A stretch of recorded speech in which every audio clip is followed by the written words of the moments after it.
Hello, you are watching QTV this morning. I am Ibrahim Suribalde. We are back again on another edition of QTV this morning, wherever you're watching us from. We're saying a wonderful morning to you. And have you taken your cup of coffee? Well, I'm taking mine. And the one I'm taking, it's called Lido Coffee.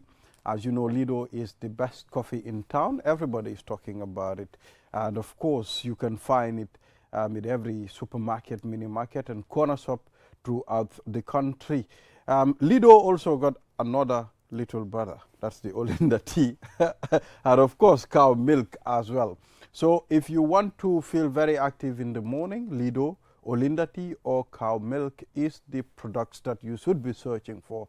And on the platform, I am joined by Mr. Adedrame. We'll be doing this program together. I'm back again. Yes, he's back again. And Mr. Mboj, Momodu Mboj is our newspaper review guest. Mr. Mboj, you are definitely wearing a very nice shirt. Really? Thank you very much. It's simple and very nice. Absolutely. I like the design on it. You're rocking half-tan. That's the Adidas style. Since the beginning of the OIC, I've realized you've been rocking half-tan. Oh, absolutely. Yes. So we are back, and on the program today, we'll be taking a look at the African code, and of course, the newspaper review, which Mr. Mboj will be, it's our guest, and of course, we'll be talking to the Medicine Control Agency on the recent combustion. Should I call it a combustion? Burning of medicine. It reminds me of They destroyed some drugs yes, overseas. exactly. Yes. So we'll be talking to Tijan Jaila, Director of Operations at the Medicine Control Agency. Cool. Yes. So on that note, let's start with the code. It reads, when the roots are deep, there is no reason to fear the wind. Aye. When the roots are deep, there is no reason to fear the wind. Yeah. So let's start with Mr. Mboj. Can you take us through when the roots are deep? Absolutely. I mean, this is the sort of thing that we've come across, isn't it, a few times. Sure. But still, you wonder, how many different ways can we interpret this, isn't it? So, then, There are several proverbs phrased slightly differently, but they say the same thing. They say exactly Yes, the same thing. So here I said, okay, let me play a sort of game. Now, what's the metaphor here? About the tree and the roots being the foundation of its life and stuff like that. The deeper the roots, then it will be more difficult for wind, drought, and all the rest of it. Then I said, okay, let's continue with this tree metaphor. How do we transplant that into the human condition? What would be my roots? My parents, for instance. Does it begin there? Is it talking about that warmth, that protection, that sort of sense of belonging? The nest that you get from the nest will protect you from all sorts of things that you might face in life at that level. Or could it mean that when I'm anchored in certain values and principles, it doesn't matter the marketplace of ideas blowing you all over the place, but you will still have your stable center? Or does it mean that, for instance, I have an ambition, I want to become a journalist or something, You'll have all sorts of distractions. But for me to keep my level head and just follow this idea, move it on. So would it mean tenacity in many ways? To my mind, it's a very important quality. So many different levels. Even truth. When I'm rooted in a truth, there are all sorts of ideas. I call it the marketplace of ideas. But still, you can stand your ground. You'll be buffeted all over the place, but you can stand your ground. So to me, there are so many levels that one can understand sort of it. Totally agree. What about you, Balde? Well, I mean, when the roots are deep and there is no reason to fear the wind, it's telling you foundation. If there is a stronger foundation, at some point you don't have to fear anything. And this foundation can depend, in many ways. It varies. It can be foundation of a child, foundation of a building, foundation of a relationship. It can be foundation of, a particular thing. So it's telling you whatever you do, make sure there is a proper foundation. And when you can go beyond the proverb, it's telling you, I mean, to be able to cement certain things, I mean, to be able to cement certain relationships, to be very strong. So it's really highlighting on the foundation of anything that you are doing. That's I think it's that's yeah. cool. It's kind of links in Yeah, with what yeah. you're saying. Yeah. And you know, for me, it is, you know, about if you are, even as an individual, if you have a belief about something, and it's a strongly held belief, and it's a belief based on facts, or might be on family values or something, things might happen, but your belief remains resolute, remains strong, and unshakable. So yes, you know, we can take the tree analogy, and I like the fact that Mboj transplanted it to the human to the human condition or situation. But yes, it's about that sort of unshakable belief, and that belief is unshakable because it's grounded in something. It's anchored on something. So yes, I quite like this one. But we've had similar ones that are, you know, about this sort of thing, you know, where it's about, you know, standing firm in the face of all sorts of society, of peer pressure, and so on. You know, because sometimes, you know, friends might try and get you to do something, but because of the home you come from, the family values that have been sort of inculcated, you don't go, and you don't bend, and you don't sway. You know, growing up, I used to delight in the fact that, you know, sometimes I would be against the whole class. I didn't care. I really didn't care.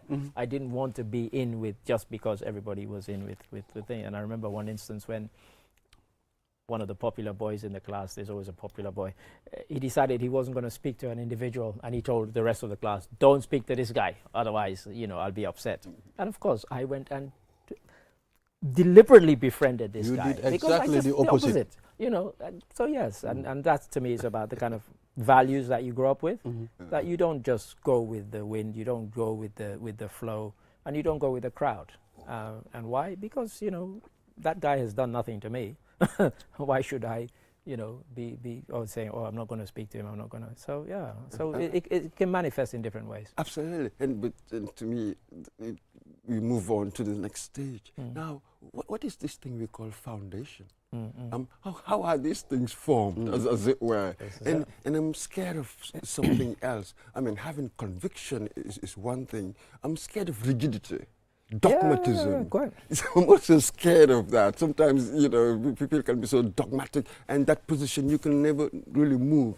So how can I have solid, good conviction, yet it is open to evidence?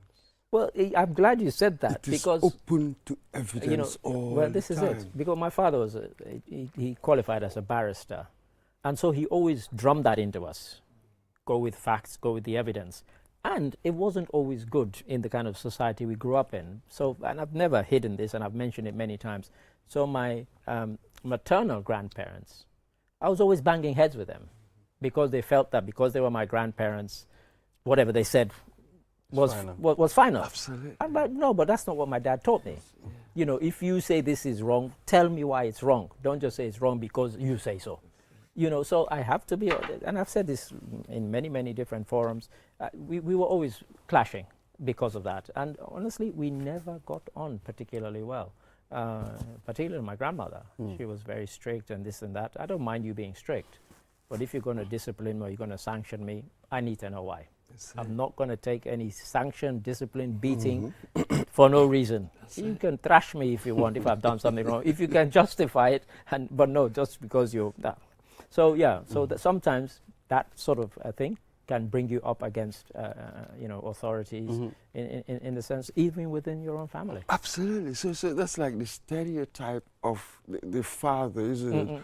Whatever I say is law. Is fine. Yeah, that's it. So your right is sort of founded on your own person, not any reasoning or logic. And my father encouraged us to challenge even him, as long as we were not rude and we weren't, you know, kind of obnoxious about it.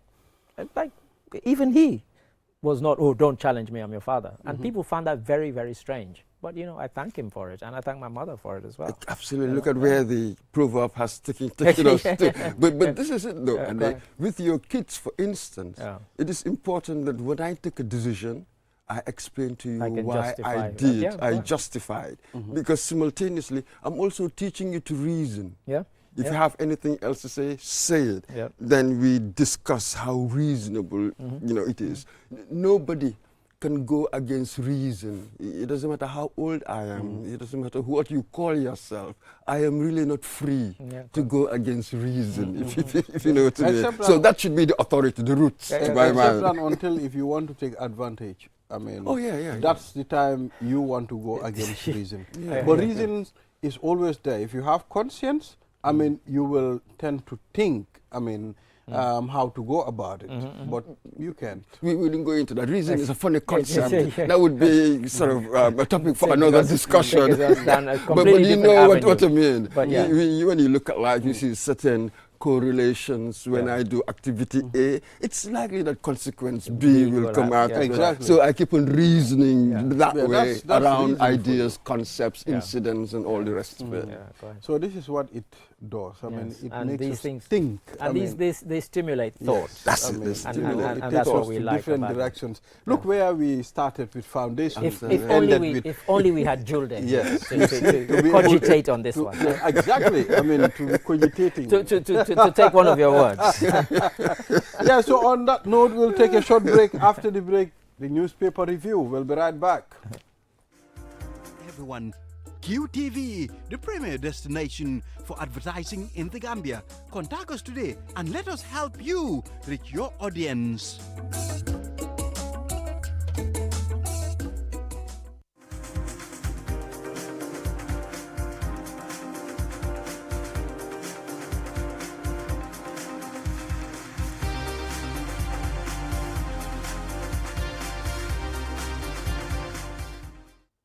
This is QTV This Morning. I am Ibrahim Abalde. Now let's go straight to the stories on the Ferry newspaper. The main headline on the Ferry newspaper reads, Gambia, Senegal to hold trade talks in July.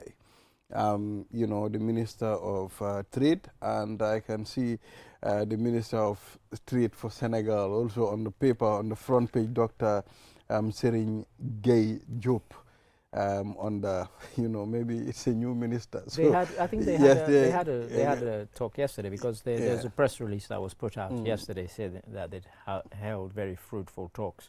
But I think reading between the lines, it seems to be more about talks, because they seem to have sort of high-level things that they agreed on, but I don't think any trade deals were signed. That's what people were asking, that, it would have been a great opportunity to sign some actual trade deals rather than just have these kind of woolly, it would be nice if we cooperated. Well, it's always nice if we cooperate, but you know, the hard detail is what is missing from the press release. I think so. Maybe the Trade Ministry can shut me up by elaborating on it, but I read through the press release.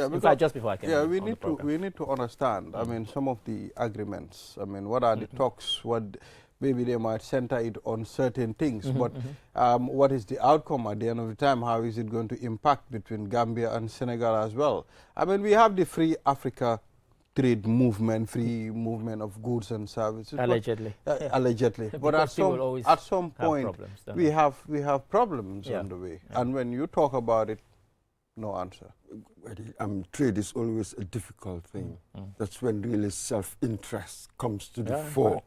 Because here you're dealing with certain sectors within your society. If you're a democracy, the electorate, certain strong unions. For instance, in Senegal, they have all of these strong unions. The transport union. They have the transport union, for instance. So government finds it really very, very difficult. Our brotherliness here, I think, will be tested. Any trade talks will be extremely difficult because of the self-interest within your national borders. Well, I'm glad you mentioned that, because, and I've mentioned this before, even on this program, where we did a story where the head of the Transport Union for Senegal came over here, and the interview he gave to us, he was blunt. He said, you know, the agreement between our presidents is fine. He said, but for us, the union, the Transport Union, he said, if we had our way, not a single Gambian vehicle would enter Senegal and not a single Senegali vehicle would enter Gambia. He said, it's got nothing to do with, we're not interested. He said, because Gambia is quite small in terms of the amount of trade. He said, but they come in and they benefit. He said, we would stop it. He was blunt. He said, and he said it on camera. It wasn't like, oh, this is something he whispered. You know, he said, well, governments agree these things. He said, but for us, the union, we would stop it today if we had the power. Well, you know, Senegal, the transport union is very strong. Yeah. I mean, they all talk in one voice. That made them, you know, stand out. I mean, so I think once they say something, they need to negotiate with the government. Otherwise, nothing is going to happen. You can sign your documents, but if the transport union did not agree, nothing will happen. This is really what we're talking about. They're really very French in that way. The syndicate. But come on, Gambia and Senegal, it's been like this. I mean, how many trade deals? I mean, my favorite story was back in the 60s. There was a trade deal with them, Jawara and Senghor, regarding tariffs of goods and the like. After a year or 2 years, they pulled out of it because it wasn't in their interest. This is what we mean. It's going to be very difficult. For us now, this is where we must have skill, as it were, because your neighbor is more powerful than you. They're more powerful, they're bigger, it's a bigger market. It's a bigger market. And as the guy said, you know, he felt that, you know, Gambian businesses benefited more trading in Senegal than vice versa. And so he said, you know, what is it for us? It's a small market. We'd rather trade with Mali, with Guinea-Bissau, much bigger countries, than with Gambia. Yes, Gambia is kind of enveloped by us. He said, but so what?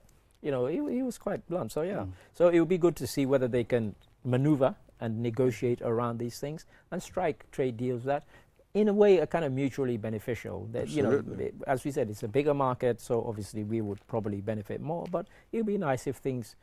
But this has been dragging on since, you know, since these countries were kind of formed by the Europeans and forced us to be one French and the other British. Really. And you know, this smaller country, and we want them to treat us equally. Now, this is really where the problem is. But you know that they're not going to do that because they're much bigger than you. It's just the natural order of things. Right. That was really what spoiled the Confederation, didn't it? Once our president said, can we rotate the presidency? Not quite sure about that. So in international politics, you're going to have to deal with this asymmetry, as they call it, you know, thinking about certain concepts within it. Proximity and asymmetry, economically, population-wise, militarily, all sorts of things. So this is the deal. This is what you are. What's your comparative advantage? See how you can use that. But once you start playing that parity game, we are all equal. It's well, that's not true. It is just utopian. It's just an idea. It's a word. Exactly. So another interesting headline here. UDP's Mane says OIC summit was missed opportunity. I read a lengthy, quite considered report by Sekou Kamara. Missed opportunity. And he's gone into some detail. It's in Al-Kamba Times if anybody wants to read it. And I mention it because I think, you know, it's one of the earliest kind of looks that anybody's had at it. And he's gone through in some details. It's not all negative, but he does mention some of the missed opportunities.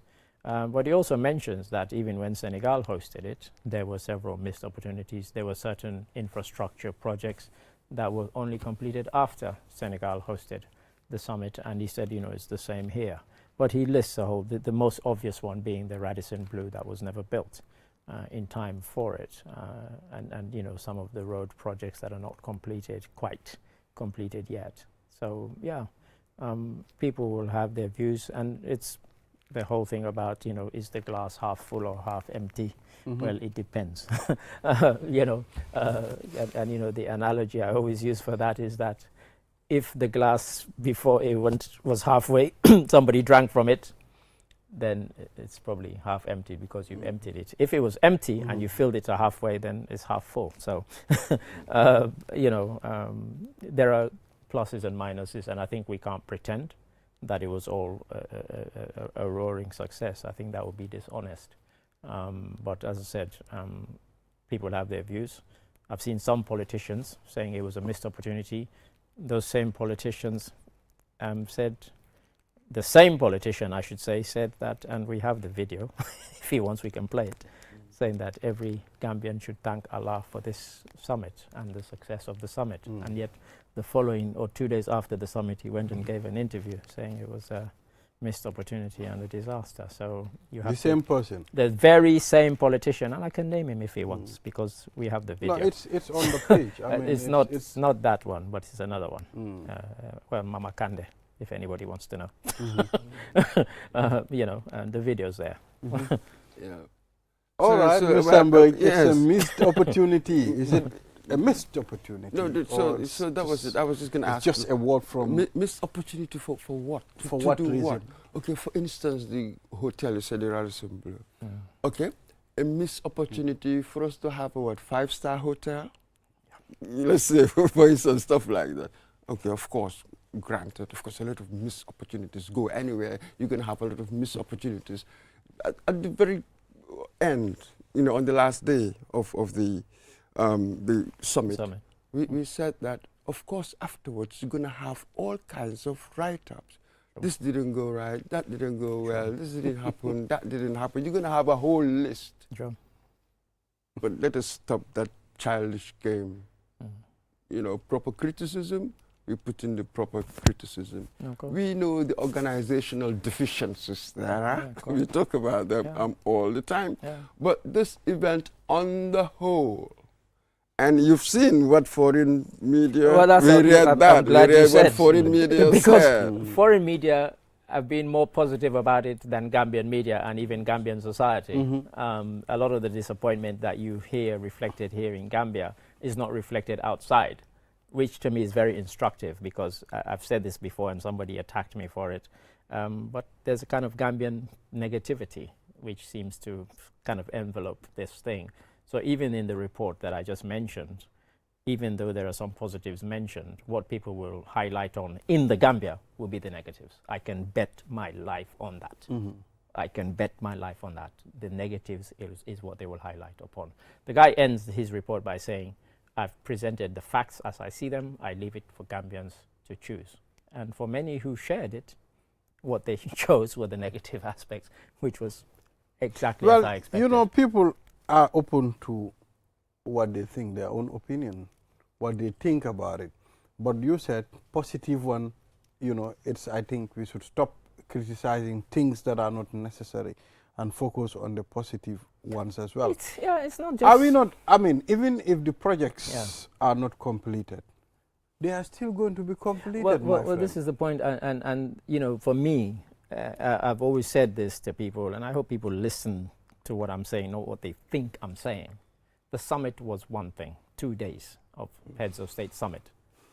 Gambia has 3 years of chairmanship. For me, you talk about missed opportunities. The summit was held, and it was a success, as you can read in the foreign press. However, if you look at all the infrastructure projects that were promised, and if you look at the bilateral deals that were signed during the summit, those are what you need to assess as to whether or not they are a success after a certain period, not less than a month after the summit itself. You cannot judge whether the summit has been a success or a failure, other than if you look at it as a single event. But don't look at it as an event, look at it as the beginning of something. This is the beginning, and the beginning is 3 years of Gambia's chairmanship of the OIC. At the end of that 3 years, if Gambia has not capitalized on it, then you can talk about for me, missed opportunities. I did not see the summit as a missed opportunity, because I am enjoying some of the things that comes with the summit. I am driving on a very wide and free road now. You understand? I am enjoying, you know, the expansion of water and electricity. You understand? So those are the things. If you want to focus on the negative, you will keep seeing negative, my friend. That's it. And with that criticism, so I'm of turn it down and say, okay, according to that guy, can I tease it out? His criteria for success. It appears as if that his criteria for success would be, if they had fulfilled everything that they said that they were going to do. Yes. Is that realistic?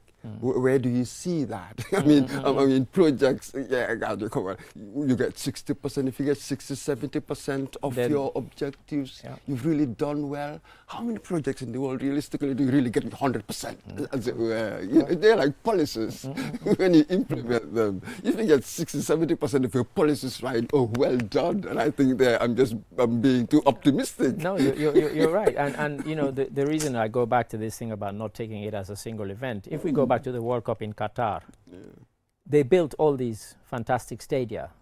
And if you take the World Cup as a single event, it was a success. But those stadia are now empty. They're unused. And they cost billions. So are you telling me that was a good thing? Just so you could host a one-month tournament? Yeah, okay, they have money and they can throw their money around Qatar if they want. But for me, that's not a success. Yeah, the World Cup was a success. We enjoyed the matches and we enjoyed the competition. But you now have 20 empty stadia that are nothing. You know, some of them have had to be dismantled. And yet you spent billions to put them on just for that. You know, those, you know, look, that World Cup came and it went, and there's no way it should have gone to Qatar, but it came and it went, and it was a success as a competition. But now you have these white elephants, which are the stadia that were built, and they're just there. But people say, oh, it was a success, or they delivered, or there were no missed opportunities in that sense, because, you know, the World Cup was held, and we all enjoyed it. So this is it, Ali. We must be more nuanced in setting up or setting out the criteria for success. One must be very nuanced about that. We should be very, very careful about that. Any more? Exactly. I mean, I think we got everything.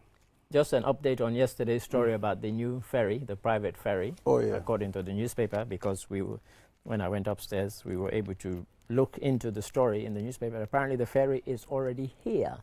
It's not a passenger ferry. It takes 70 vehicles, and it is already here, and apparently already operating. So we will be down there. Oh, it's already operating. According to this newspaper story in the Point, so we will be there to check it out because that was a surprise to us. My question is, I mean, did they build the ramp where the ferry... like, you can ask this question, but like I said, we will go there to check. To find out. I can't answer that question. Because if I mean, what leads to my question, it's already operating. I mean, according to the newspaper. Well, if you send the news team there, they might find... That's the intention. Yeah, so, I mean, Mr. Mboj, I think we'll take a leave of you now for you to go and handle one or two things. I know your African news is waiting for you. And we don't want there to be a missed opportunity with that one, Mr. Mboj. Missed opportunity as well. Really? Yes. So, on that note, we'll take a short break. After the break, we'll talk to the Medicine Control Agency. We'll be right back. The future is now. With QCell's 5G network, experience speeds like never before with our new 5G Rocket Fixed Internet plan. Get speeds from 10 Mbps to 100 Mbps. Your 5G-enabled devices. Walk into QCell headquarters to get one of our 5G routers and experience the true feeling of 5G. Only with QCell. QCell brings you the future. Tech, innovation, incredible speed. The future is now. For more information, call our customer care on 111. QCell, Sunyapus. We innovate, others follow. Terms and conditions apply. QCell moy suñu boss. QCell moy suñu boss. QCell moy suñu boss. Go, ebe dawa full network suta tili QCell. Ni lafta diamla wati jamala mune diata QCell. Most reliable network dumala geta wati QCell. Wo quality man nyon soto jam pona manke QCell. Ani be wuloni farole kono walante be bakono jala fayola network ko se taria QCell suñu boss. Ñu fi njëkka indi 3G ñu delu taxi 4G plus and now we bring you 5G. 5G. First and only 5G provider. Tell her follow Adi Doron Nesa Keno. Gambia Bela Nyon Tower Fele QCell.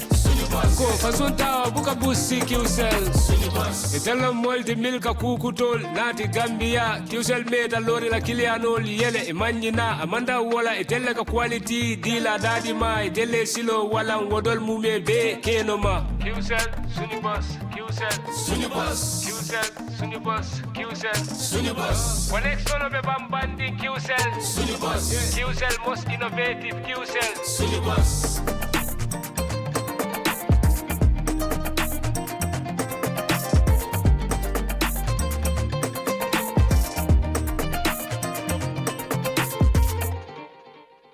You asked for it, and QCell is giving it to you with our new and improved Sunyu Bundle Mega Promo. Now you can get more data at cheaper prices. Buy any of our bundle packages and enjoy massive discounts. Dial *303# and enjoy browsing on the network with the biggest coverage. Buy a 20 megabytes data bundle for as low as $7 and 50 bottles today, or purchase bigger bundles up to 20 gigabytes.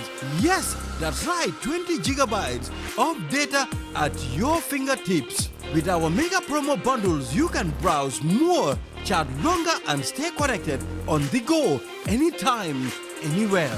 For more information, call our customer care on 111. QCell, we innovate, orders follow, terms and conditions apply. Q Money is back again with an offer of a lifetime. You can now buy Sunyu Bundle data packages directly from your Q Money wallet for half the price. Get all Sunyu Bundle packages from 20 megabytes to 20 gigabytes and enjoy the biggest internet data discount in the market. Just dial *323# now, choose option 4 and start buying your favorite Sunyu Bundle package half the price, only with Q Money. Pay less and stay connected with the most reliable internet service in the Gambia. For more information, call 133 Q Money, Sunyu Kalpe. Terms and conditions apply. QCell, the fastest growing network in the Gambia, now presents to you the eSIM. QCell's eSIM allows you to electronically scan a code and join the world of digital SIM cards. Customers with physical SIMs can easily switch to the eSIM as well. So rush now and get connected with an eSIM and start using the latest mobile technology with your trusted GSM operator. For more information, call our customer care on 111. QCell, Sunibus. We innovate, others follow. Terms and conditions apply.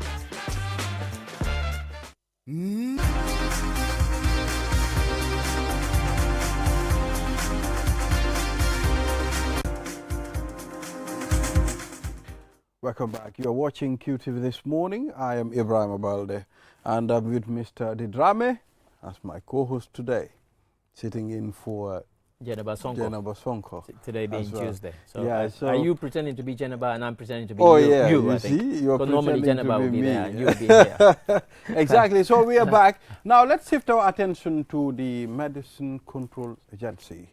I mean, the recent burning of, certain types of medicine. I think our reporter, Mahmoud Lamin Choi, was there and he witnessed this. And we have two gentlemen in the studio. One, Mr. Balde and Mr. Jallo. Gentlemen, you're welcome on the program. Thank you so much. Yes. It's good to have you here. We want to know the circumstances leading to the burning of these medicines and what type of medicine are these? So who's going to take it? Yes. Thank you very much for giving us this opportunity to come here to engage and clarify and engage the general public to know exactly some of the mandate that we embark on as the Medicine Control Agency. Just to give you a little highlights to know the main reason why Medicine Control Agency is established. Of course, we need to be in line with regional and international standard.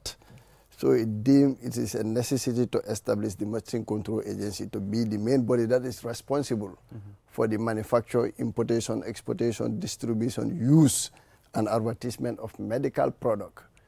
If we talk about medical product, we just don't mean the orthodox medicine that we have been seeing, example, the paracetamol, the diclofenac, and other medications. So it goes beyond that. It includes medical devices, vaccines, herbal medicines, and household chemicals. All those things are under the mandate of the Medicines Control Agency. So the burning exercise that we conducted a couple of days ago, which is last week, these are medications that we confiscated from peddlers, and others are from illegal outlets. And some of these medications too comes through the porous borders. As we know, regulation of medications in all developing countries, and Gambia is not an exception. Still now, regulation is not as stringent as NRAs, some of these stringent regulatory authority countries in different parts of the world, especially like in US and Europe. So some of these medications pass through the porous borders. So our inspectors, based on our daily exercises and activity that we have been doing, so we come across them and we also apprehended these peddlers and we confiscated the medications. So those medications, we deem it is not safe for the general public to consume them. Of course, as the main mandate of the agency is to ensure that every medicines coming into this country is of high quality, safe and also efficacious. So to avoid undermining the healthcare system, of course, if we know, if consumers take in poor, substandard or falsified medical products, obviously the health benefit will not be seen. So due to that, we deem it was a necessity. We conduct the disposal exercise, and we said it is a necessity for us to bring it out as a visibility for the entire country to see some of these jobs that we have been doing.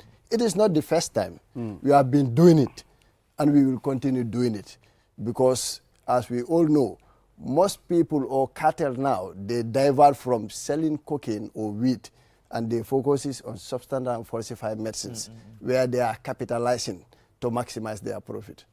Thank you. Just to clarify, also add to what he has said, also just to say that these medicines that were disposed through burning, I'll not call it burning directly, but disposed through burning, because that's the mechanism we have that is available in place at the moment, is medicines that have passed through all the stages, that have got to the highest limit. What I meant is that because of some of the culprits or perpetrators were brought to through the legal processes that are available at MCA, all the legal means has been exhausted. Those that are pending prosecution or administrative procedure within the agency were not disposed. Just to make sure that the public is aware about that. Those that were disposed were those that people have accepted liability with the agency and has passed through the administrative fine or has been taken to prosecution, and prosecution is done and dusted. The 28 days of appeal has elapsed, and the medicines have now belonged to sort of MCA, and through the approval of the board, then we said they even fixed the date for the disposal. Then we wrote invitation. So just to say that he has exhausted all the means available in terms of process and procedure. Could I just give you one more task? Could you just say that in one of our local languages, because not everybody who's listening or watching is an English speaker. All right, no problem. Thank you. Lu ma doon wax rek mooy ne pour luñ gisoon medicine agency mu ngi dispose ay garab comme maanaam ñu ngi ko doon lakka, waaye nu ma ko waxee rek du ma wax lakka direct ndax am na yeneen means disposal yu am, waaye amaguñ yooyu noonu or it's not eggaguñ si stage boobu. So lakka bi moom lañ am, moom lañ jëfandikoo pour lakka garab yooyu. Te garab yi pour wax nit ñi rek ne garab yoo xam ne la dañ ko season through ñeneen yaa ngi ko indi jaarul yoon, amuñ autorisation pour indi ko si réew mi, wala ñeneen a ngi doon operate yenn illegal premises. Mooy illegal premises mooy àndul ak loi bi, nga ubbi place boo xam ne àndul ak yoon nga faa jaay ay garab. buñ ko fekkee foofu jarul sax ñu ko label, duñ ko label sax, dañ koy siis ndax nekkul loo xam ne jaar na si yoon bi nanguwul ko. garab yooyu lañ boole woon ne moo dajaloo woon ba tollu lu gis nit ñi gisoon télé bi ñu ngi koo lakka, ñu lakka ko. lu tax nag ñu lakka ko ndax amatul njëriñ, amatul value sax tax moo taxoon journaliste sax buñ laajtee lan la value bi. Tidiane def leen waxoon ne mënut a wax value bi ndax amul value, dafa expire. yëpp a expire, jaarul yoon, yoo xam ne loola tubaab bi di wax substandard and falsified medicine la. so te itam pour wax nit ñi ne am na yoo xam ne lakkuñ ko ndax yooyu luwaa lu may yëpp jaarul fa yëpp. yeneen ñuñ téye woon ñu ngi ko amee, ñooñu luwaa mu ngi leen teg loxo ba léegi atteeguñ leen wala jaaraguñ si administrative procedure boo xam ne luwaa bi mu ngi ko tegal pour ñu exhaust means si ñaar la. mun ngaa ñëw si agency bi nga accept admin fine, ñu teg la daan nga fay xaalis bi, ñu binda withdraw letter to IG ne ko diw de nangu na ne daanu na waaye itam nangu na ne fay na alamaan buñ ko teg ndax yoon num ko bindee léegi nag bu ko defee garab yooyu noonu yooyu bor lay tegoo parce que yooyu moom jeex na yooyu amatuloo si soxla loolu agency bi moo ko moom moo tax ñu dajale garab yooyu noonu lakka ko yoo xam ne nag yoon pareegut ci ñeneen ñi ñaaguñ ci office bi nangu ay daan ñeneen ñi lu mu ngi leen toog loxo ndax démba rek am nañ atte bu xëy Brikama xam naa nag media bi mun naa am génnaaguñ ko waaye am na atte boo xam ne am na Brikama ñu daan lañ leen waaye xam nga itam buñ la daanee da nga am ñaari fukki fan ak juróom-ñett nga xam ne yaa ngi ko war a am pour mun a appel soo garab yooyu noonu dañ koo tegee boor ba yooyu yëpp su jeexee ñu dajale ko moom tam bu tolloo ba jamono nga xam ne bari na sakkan na nga xam ne ñu war koo dispose dañoo defaat beneen disposal du bii mooy njëlbeen yoon ñu ngi koo def nag we nag bii lañ gën a fësal si media bi pour nit ñi xam ne MCA ñu ngi def seen liggéey ndax wax yi bari woon na joxoñ baarami tuuma yëpp bari woon na mais nag foofu lañ fi toll loolu moo tax ñu lakka garab yi nga xam ne jeexal nañ ci yoon jeexal na ci yëpp ci lu mu ci amoon. Exactly. I mean, I think what are the other measures that you are taking in order to be able to at least, prevent this from happening? Thank you very much, Balde. Once again, as we all know from post-Ake, what the agency did is try to engage other countries. We're trying to work on more of preventive rather than curative. As we all know, as an institution, which is the Medicine Control Agency, if we want to go fast as the expert that is responsible for ensuring every medicine coming into this country is of high quality, safe and efficacious, we will go alone.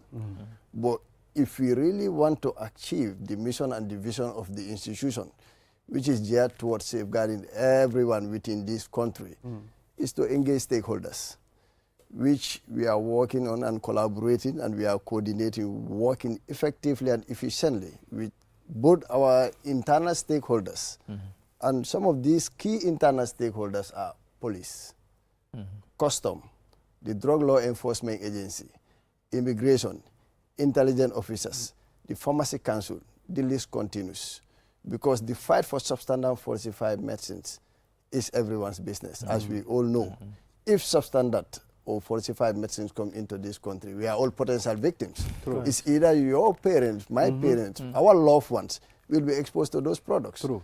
Because someone who is not an expert will not just see the medicine and know like the medicine is substandard or falsified. Even a medicine might meet all the requirements, but obviously, due to the way it is taught or the way it is transported, the product might degrade. Yeah, that's what leads to that substandard medication. The medication is registered, it is authorized, but the product degrades. It is not as per the standards. Because the USP will say the percentage content should be within 90 to 110. But if the product is taught not as per the manufacturer's specification, the product will degrade. Instead of having that 100% purity or percentage content, it might go to 80, 60, 40. So obviously, meaning you are giving the patient more of excipient, rather than giving the patient like the active pharmaceutical ingredient, which will give it therapeutic effect or therapeutic activities. So going further, what we also did with our other external partners, which are other NMRAs and other partners outside the Gambia, what we did, in India, we established like another lab to ensure that, as we all know in the Gambia, over 80 to 90% of the product coming into these countries are coming from India. What we did, we contracted a lab there, so that before every medicines leave India, they have to pass through that lab. So they will collect samples, they will go to the manufacturing site, inspect the place first, collect samples, and also send those samples to the lab and test the samples.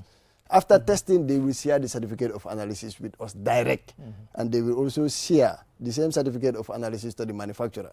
If the product meets the requirement, then from there, we will give it the green light for it to come into the country. Likewise in Ghana, Pakistan, and we also recently signed one contract with China. So it's something that we are working on. As far as we know right now, we don't have that fully fledged quality control drug laboratory in the Gambia. So we are using that mechanism to ensure that we prevent substandard and falsified medicine coming into this country. But as we all know, regulation is not as stringent as other developed countries. So as per WHO, we all know, 1 out of every 10 products, it is stated is substandard and falsified medicines, in which Gambia It's not an exception. Because based on some of our laboratory results that we receive, 1 out of every 10 products is substandard and falsified medicines. So what we are doing, we are just trying to engage the general public and our key stakeholders so that we work as a team to safeguard the general public. So, in fact, you've kind of picked on the very point I was going to ask. Yes, you have these external stakeholders, you have these labs, but for the public, what is the message you need to get across to them that, look, the guy selling at the corner, he might be selling something cheap, but there's a reason why he's selling it cheap. It's because it's substandard. So don't think you're saving money, because you might be actually killing yourself. So how do we get that message out to the public, and what are your efforts in that regard? Thank you so much, Ade. I think Tijan highlighted the other perspective. That's basically, I call it the technical side. Another aspect that the agency has come up with, we, as he said, in collaboration with other partners, we had a support from the Gates Foundation to develop what we call the National Plan in Fighting Substandard and Falsified Medicines. And this plan have various thematic areas, and one of them is building trust, public advocacy, and transparency. And under that, we will have probably quarterly press briefings where we will tell the public and we will discuss with the public what do they anticipate and how they can even suspect or detect products that are substandard or falsified. Because as he said, I could buy something from one of the pharmacies here and then before I get to my house, the way I store it for 1 or 2 weeks, it is degraded. We have seen people where they have kept also medication for like 1 month and after again they reuse it, especially oral, liquid orals, which is also something. But all these factors are captured in our National Action Plan in Fighting Substandard and Falsified Medicine. It is something we have been working on from last year, as we are doing the other side of making sure everything is coming is safe. But also when it gets here, we are doing what is called post-market surveillance. Our guys are going out almost every day to collect samples randomly from people, and we are also sending those out for QC testing. I mean, QC, quality control testing, to ensure that they are safe, still, and sound to be in the market. Another part that we are looking at is also looking at the policy level, which is also another thematic area in this, because we know that they are living documents. They must change. There might be amendments. We are now trying to get to, as per WHO standard, maturity level 3 in the regulatory authorities. So we are working on to improve our systems, and that has to come with us looking at all the legal frameworks as well, which is basically custodian of the government. But us being the implementers, we have more of our knowledge, our experience of what has been happening and which areas might need amendments here and there. And another part that also is there is to encourage internal reliance, because we cannot do it alone. He mentioned customs and others. We were fortunate for the first time basically to go around and meet all the security forces in this country, which was not popularized on the media, but it's something going on the background to make sure we all work towards the same direction in fighting substandard and falsified medicine. And you will be amazed to know that most of these people have seen or understand the modalities or modus operandi of these criminals he has mentioned, the way they smuggle medicines through our porous borders to the country. And so far so good. We have been seeing a lot of results with our consultation there. Some of them have been calling him at midnight, oh, we have seen something here. And some of them, you will be amazed to know, they were keeping even some consignment of medicine that they seized. So this is just to tell you that it's all internal collaboration, external collaboration, public awareness, looking at the policy level, and also doing our continuous post-market surveillance. The pre-market surveillance is what we are doing in terms of QC and others. But all those things are embedded in the plan, and we anticipate to be working more with the media to at least gather more information for public consumption, because this burning exercise have also raised an alarm. It has increased at least public confidence. We have been getting messages privately from people, oh, you are doing well. And some of those people, you can imagine, we are culprits of MCA, and they were complaining bitterly. But now they're sending us messages, you are doing well. And you see your product being burned. But it's for your safety and my safety, and for the safety of the general public. So I think... is there a specific medicine that is not allowed in the Gambia, no matter what? We don't have to allow it to come into the country. Yeah, as Bubakar clearly stated, as a regulatory body, to be in line with both regional and international standards, we know WHO is the parent body when it comes to health. So everything that we are doing, we're trying to harmonize it to ensure that like it's something that we extract from WHO standards when it comes to regulation. Obviously, medicines coming into this country need to meet certain regulatory standards. So first of all, the medicine need to be registered. So if medicines are coming into this country, they are not registered, obviously, meaning we are not authorizing the medicine to come into these countries. Though we know people have been trying to use the porous borders to bring in medicine to smuggle them in. But if we come across any product, what we do, we confiscate it. And we normally take the culprit to police and open a case file for prosecution. Because what we are doing is we are trying to save everyone in this country. Because that's our main mandate. So medicines that are not registered, of course, people have been using a lot of things, saying a lot of things in the various medias by giving pseudo information. Pseudo, I mean false information to the media, just trying to paint MCA black. But of course, what we know, Allah will judge us based on our deeds. Absolutely. And we are not here against anyone's business. Yeah. We are here to ensure every medicine coming into this country is of high quality, safe and efficacious. So if the medicine is not registered, we won't allow the medicine to come into this country. So we know some importers are having challenges of bringing medication from stringent regulatory authorities, like products from US or England and others. So we come up with the modalities because we don't want to be an obstacle to the general public to have access to some of those essential medications that they might need. So we come up with a listing, meaning like they have to also go listing so that we also enter it in our data. We know that this medicine come into this country legally, and they also need to pay a fee to the government. But some people always trying to play smart and hide the products. Some of them do bring them as luggages. And unfortunately, before, some of our internal stakeholders do allow those products to come into this country. So we do come across them based on our routine inspection or surveillance. But now, based on the stakeholders' engagement and consultation that we embark on, obviously all of them are putting own hands on deck.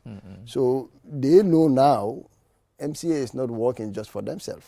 MCA is here saving everyone's life. True. So due to that now, our key stakeholders, especially around the various borders, at the airport, seaport, and the various border posts, any product that comes into this country without MCA approval, import clearance permit, they will impound it. And they have been communicating with us. So which we really want to recognize. Absolutely. So, yes, you mentioned about traditional medicines as well. Let's finally, before we close, I mean, we have a lot of traditional healers.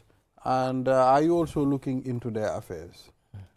For medicines that are traditional medicines, you know, we have, they're not the conventional, but recently, even when we were having our joint inspection with one sister force, I will not mention the name because people might start knowing who we are working with to give us some help. Our guys went out and saw some of those herbal products, and we are asking, should we confiscate it and all that? We say, if it is packaged as per the conventional type, please impound, because it might not have a proper dosage system. It might not have all the nitty-gritties and ingredients that are put there. So when you give that to a patient, you don't know whether you are sentencing that person to death or not. So we are expanding our scope just to say that it is part of it. But some of the traditional healers, they have also what we call the traditional medicine program, which is under the Ministry of Health. There are various categories of it. Those that are packaging and labeling and stuff, we will impound when it is not as per the standard. We will not rely on that. And then if it is in the other way around, the traditional healers themselves are going to the Traditional Healers Association and the Traditional Medicine Program. Let me elaborate more on that. If you're talking about herbal products, obviously they are medications, because if you take them, you expect to see an effect, results. So the things that we have been putting in, we need to ensure that regulation is as per both regional and international standards, because they are medications. We know in other developed part of the world, even in Ghana here, they do put this herbal product into finished product. But in our part of the world here in the Gambia, our main challenge here is like we don't have some of these equipment to test the toxicity of medications. And sadly, if you go to most of them, what they will tell you, take a full cup of tea or a cup of attire and drink it in the morning, afternoon, and evening. And the other thing what they do is like they pour water inside those herbs. And in the end, they'll be shaking it. Obviously, we know one of the best medium for microbial organism It growth can ferment. is the water. So at times they add honey or sugar. So obviously those are the main source of microbial growth. So due to that, the microbial level there, whether they are gram-positive or gram-negative bacteria, is not established. And the thing we have been asking them, though some of them have been coming because they have been importing them from China and they have been registering them.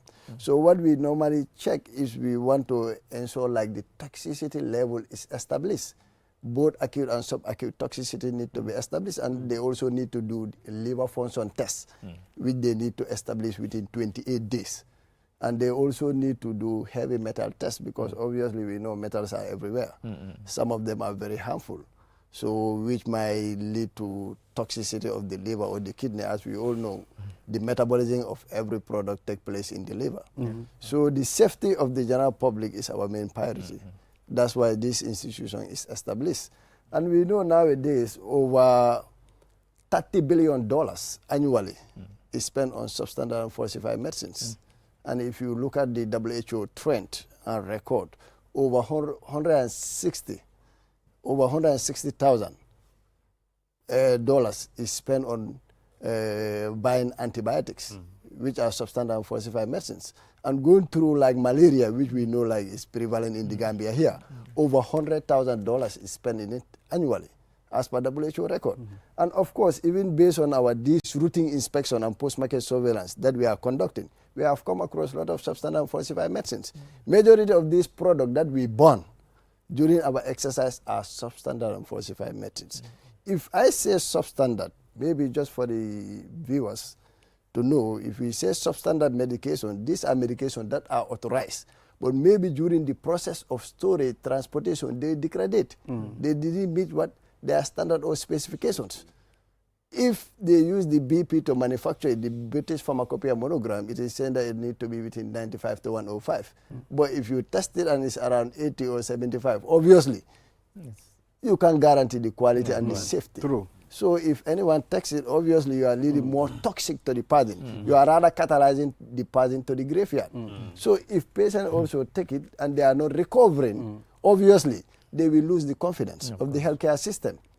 So that's why some of them, if they take medication and they are not seeing any benefit, obviously they divert to the herbal medications because they say, okay, my grandma or my grandpa, as we know, have been taking this and you have been results. Hear it all the time. Yes, Exactly. So those are some of the things. Thank you.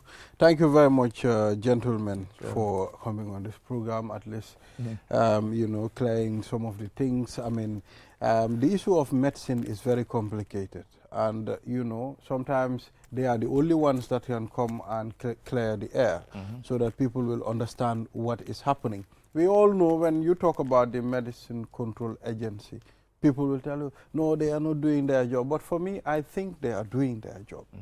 You know, it's not easy to control certain things in this country. You can see our porous borders. People can bring medicines anyhow.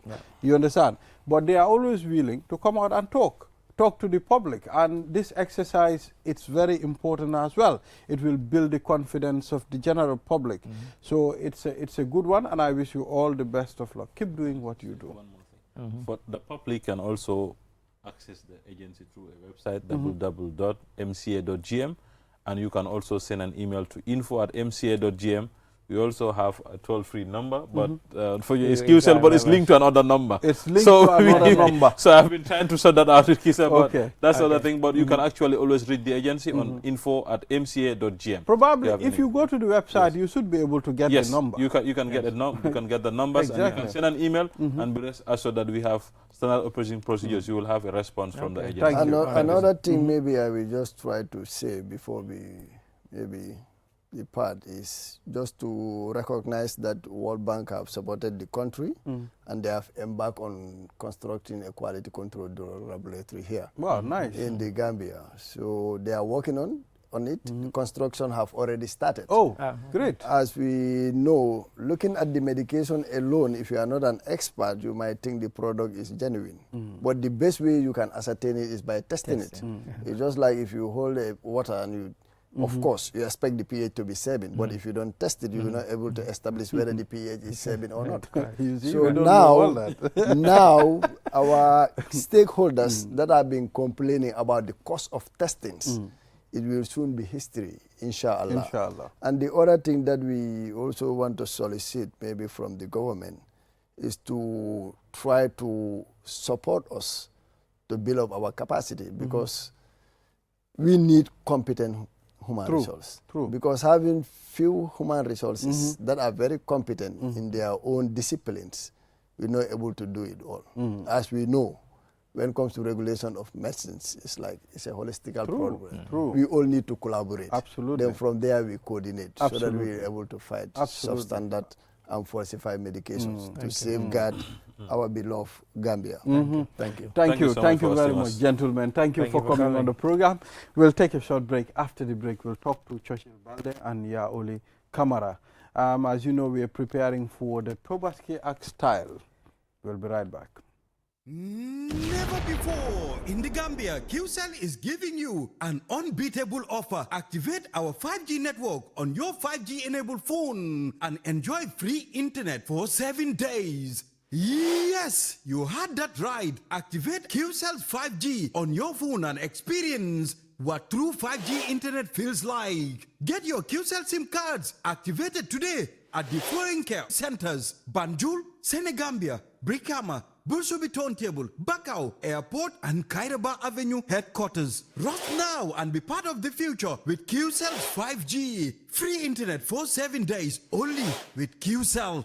For more information, call QCell Customer Care on 111. QCell Sunyabus. We innovate. Orders follow. Terms and conditions apply. Looking for the perfect place to promote your product or place your advert? Look no further than QTV. We are the premier destination for businesses looking to connect with Gambian audiences and beyond. At QTV, we offer a variety of advertising solutions to suit your needs and budget. With our diverse range of programming, you can be sure that your ad will reach a broad and engaged audience. From our popular news broadcast to our exciting music and entertainment programming, QTV has something for everyone. QTV, the premier destination for advertising in the Gambia. Contact us today and let us help you reach your audience.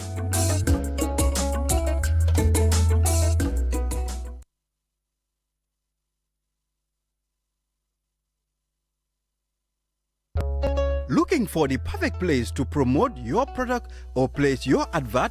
Look no further than QTV. We are the premier destination for businesses looking to connect with Gambian audiences and beyond. At QTV, we offer a variety of advertising solutions to suit your needs and budget. With our diverse range of programming, you can be sure that your ad will reach a broad and engaged audience. From our popular news broadcast to our exciting music and entertainment programming, QTV has something for everyone. QTV, the premier destination for advertising in the Gambia. Contact us today and let us help you reach your audience.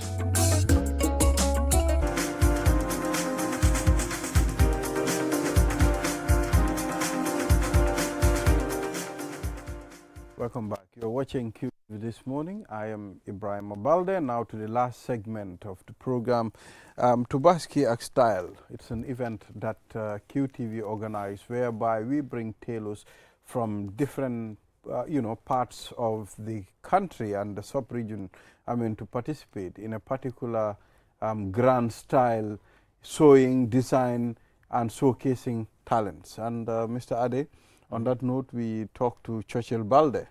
You know, Churchill is part of the team that organizes the Tobaski Act Style.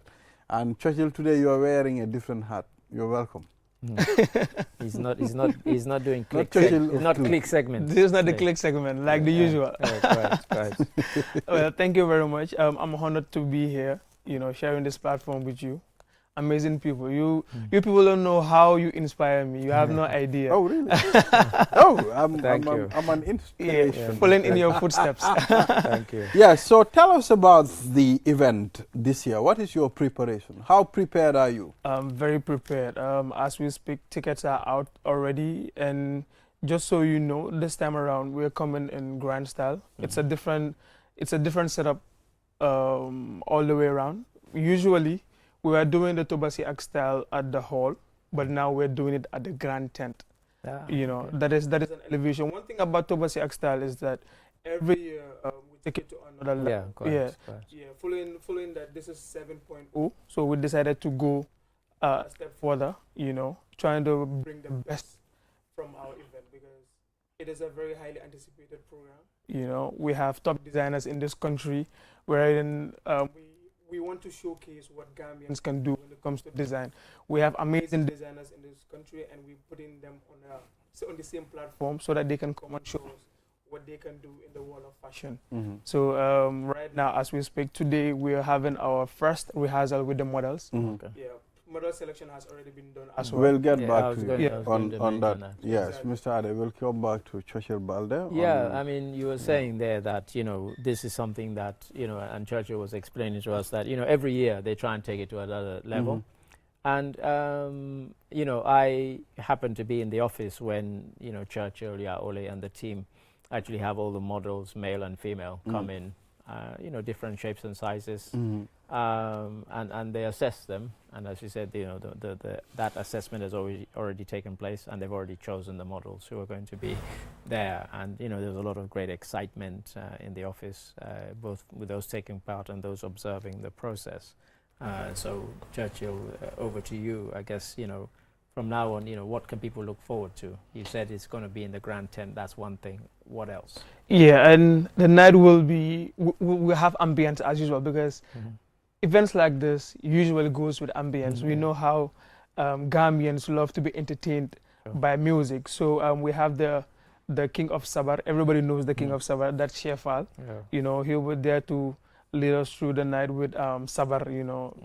Take us through the night with entertainment. And not only him, we have highly amazing comedians, well-known, profound comedians in the country, and they are bright stars. We all know what they can do when it comes to comedy, entertainment as a whole, because they don't only do comedy now, they do music as well, so they are giving us two in a one go. So that is something people should also look forward to. Now, in terms of designers, how many designers will be displaying their designs? Yeah, as of now, we have about 8. We still have people that are showing interest. Okay. Yeah, although the event is just this Friday, Yeah, I have yeah, people telling me No, that they are that's it's the way we are. Exactly. Yeah, that's how we are. That's how we and roll. looking back at previous years, designers have benefited, of course, greatly on this platform because past years we've given them QSL routers, sure. with free subscription of internet. We've given them sewing machines. So this is something that all designers look forward to because of what they stand to gain, and also the publicity. Let's talk about the publicity. We are showing the whole world what you can do as a designer. Okay. Yeah. So all these things are things that people should look out So for. if the public are watching and they're thinking, okay, so how much is it going to cost me? What are the ticket prices? Yeah, it's just $400 is for the ordinary and $700 for VIP. It's as cheap. VIP. That's a cup of water. Yeah. Drinking it like that. So tell us about the tent. Yeah, like I said, we all know that is the biggest tent in this country as far as entertainment is concerned. That tent It's happening right there. Yeah, exactly. Yeah, right there. Yeah. I love that accent. Yeah. Can you give it to me It's back? happening right there. And where is the tent? The tent is at Q. We need to tell people Yeah, where. the tent is at Q City. And what is amazing about this tent is not only its size. We can see a shot of it on Exactly. the screen just Exactly. Not only fleetingly, not only its size, but the cooling system. Like you don't have to worry about Yeah, heat. quite, yeah. We have ACs all around in every corner of the tent, you know, and the space, you know, the space is very, very enormous. You know, people can have fun, people can dance, people can do whatever they feel like doing as far as entertainment is concerned. So people should just get ready to be entertained. Like I said, it's 7.0, and then this year we just don't want to do the usual, you know. We're trying to take it to another level. As we keep going, we keep improving. Sure. That is the standard. Because with QTV, we all know standard is something that we really value. Yeah, we're always trying to be a step ahead. We don't want to repeat anything that we've done in the past. And to add on to that, this time around, for the first time, we'll be having dancers as well to kickstart the program. Yeah, we have dancers that will be entertaining us with some dance moves. I'm sure Balla will. We will be busting. Yeah, I some love watching people dance. Oh, I thought you were going to say you love dancing. No, I am the watcher. Yeah, so tell us about, you know, maybe people from outside, you know, because last I've seen people as far as Senegal. Tell us participating. Yeah, that's so this time, are we open to that? We are. Any part of the world, you are highly welcome. This is an open platform for every designer. As far as you are a designer, and then you meet all the requirements, that is the payment fee, because there's a fee attached to registering, that is $15,000. As far as the payment is made, and then you have an established shop, you know, and you can show up to at least 10 different outfits. Yeah, at least 10. Yeah. I mean, what I'd like to see over the years, maybe this is something that they might be watching out there, you know, people from this region, Gambia, Senegal, who are designers, they're thinking, oh, I'm in Sweden, or I'm in London, I'm in America. Next year, I want to be on there. I'm going to contact these people. True. And that would be great. You know, I'd love to see that. That would be great. Yeah, we've never had that yet. We have gone as far as Senegal.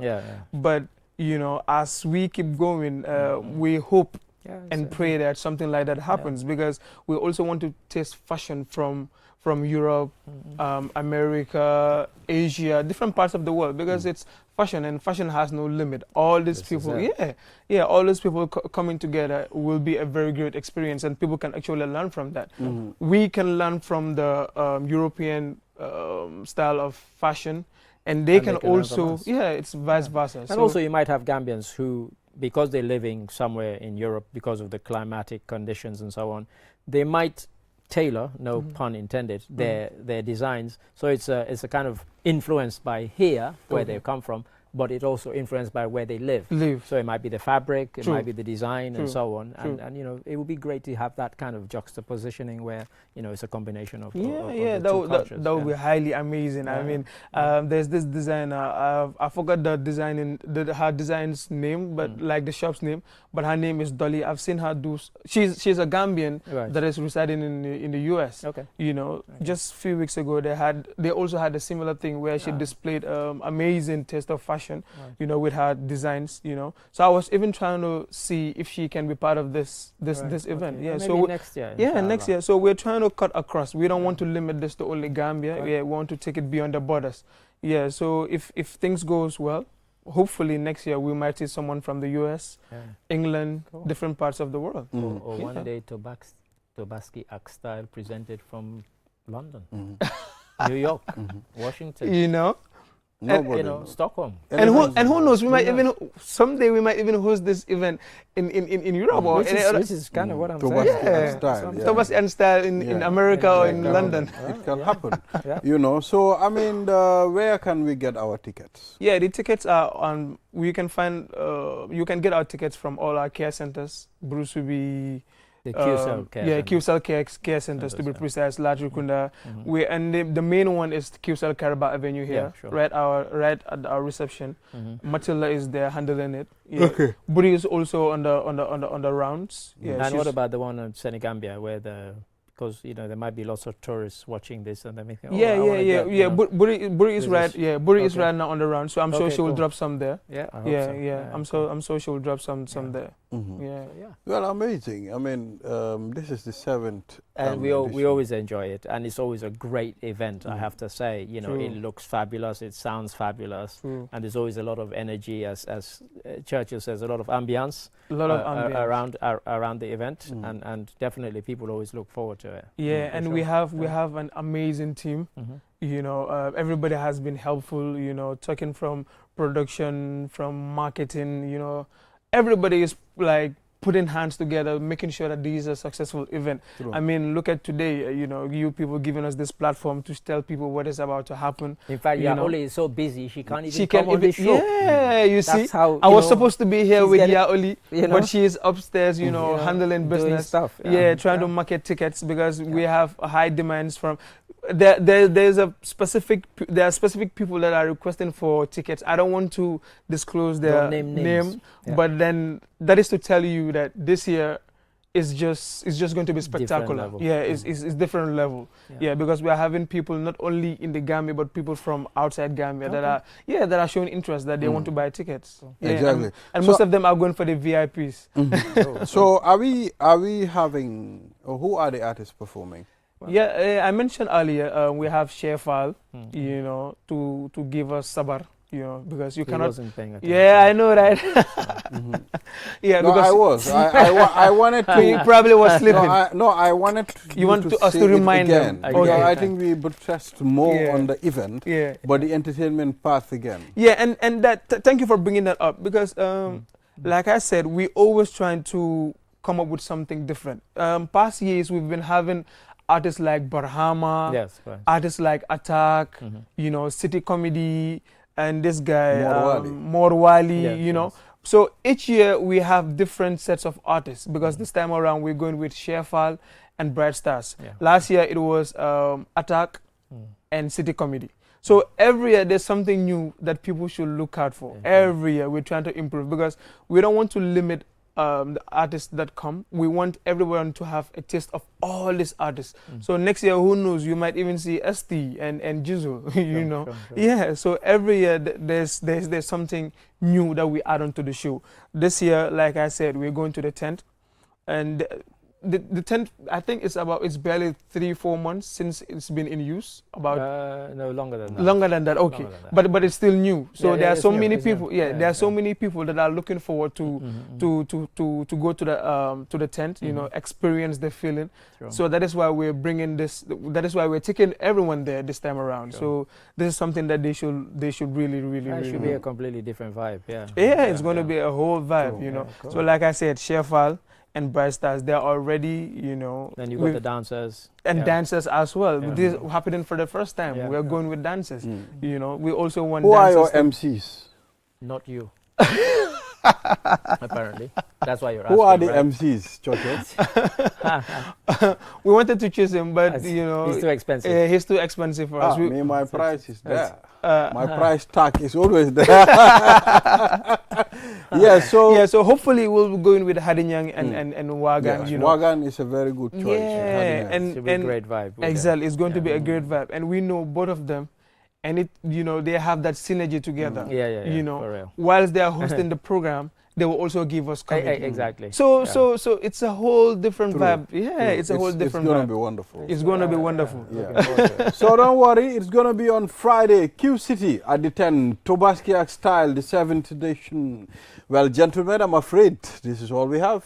We're drawing the curtain here. Just say to those who missed it on the news yesterday, the Alliance Française, the film festival starts today.